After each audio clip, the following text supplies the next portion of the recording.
Destiny of the motherless baby. Once a young mother gently touched her newborn baby and whispered, "Take care of him." Then she closed her eyes forever. The midwife, Mrs. Jenny, quickly took a gold locket from the mother's neck. Opening it, she read the name Rosina written inside. The baby was taken to the workhouse. Mr. Bell was in charge of the workhouse. It was a place for the homeless. "Another orphan," Mr. Bell whispered when he saw the baby. "What's his name?" he asked. Mrs. Jenny replied, "His mother came in yesterday. We don't know much about her." Mr. Bell thought for a moment and said, "I'll name him Alan." Alan grew up in the workhouse. By the time he was 7, he lived in a large dormitory with 50 other boys. One day, the boys decided to choose someone to ask Mr. Bell for more food.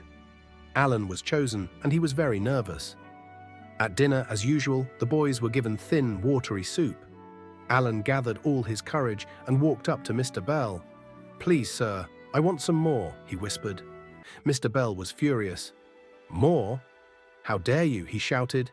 He took Alan and locked him in a dark room as punishment. Alan was scared and spent the whole night wondering what would happen to him next. The next day, Mr. Bell sold Alan to a man named Mr. Sunu, who owned a funeral shop. "I won't go with him. I won't," cried Alan. But he had to go with him. Mr. Sunu showed Alan a dusty basement where he would sleep.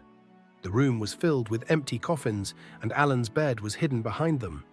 In the shop, Alan met another boy named Noah, who was not very nice. When Mr. Sunu left, Noah gave Alan food in a dog's bowl and teased him about his mother. Alan got angry and punched Noah, then ran away as fast as he could.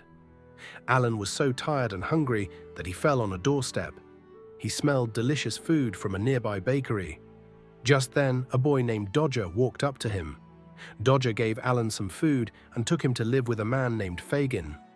The next morning, Alan saw Fagin looking at shiny necklaces, rings, and gold coins. Fagin noticed Alan watching and threatened him with a knife. Alan was scared and promised to stay quiet. A few days later, Dodger took Alan out to the street. They saw a gentleman reading a book. Dodger secretly took the gentleman's wallet, and Alan realized that Dodger was a thief working with Fagin. The gentleman noticed his wallet was missing and shouted, "Stop, thief!" People started chasing Alan, thinking he was the thief. Alan ran as fast as he could, but was caught in the end. He tried to explain, "I'm not a thief." The gentleman, Mr. Brownlow, looked at Alan and said, "You look honest. Come with me." He took Alan to his grand house.